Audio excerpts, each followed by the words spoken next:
কবির ভাষায় বলেন খেদমতে মা দরবেদার কুল সুবহাসা তাকে বাসি দরদ আলম দেখে নাম খেদমতে মা দরবেদার কুল ইখতিয়ার তাকে বাসি দরদ আলম বখতিয়ার।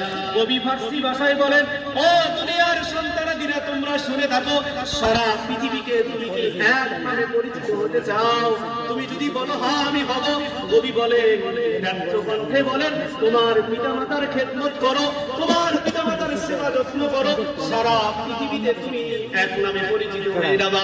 খেদমতে মা দরবেদার কুল ইখতিয়ার, তুমি পিতামাতার মাতার যদি খেদমত যদি নির্বাচিত করে নাও, তোমার কাদের যদি রুটিন করে নাও, 24 ঘন্টার মধ্যে যদি তুমি রুটিন করে নিয়ে যাও, আল্লাহ রাব্বুল আলামিনের এই বান্দা বলেন তাকে বাসি দরদ আলম বখতিয়ার।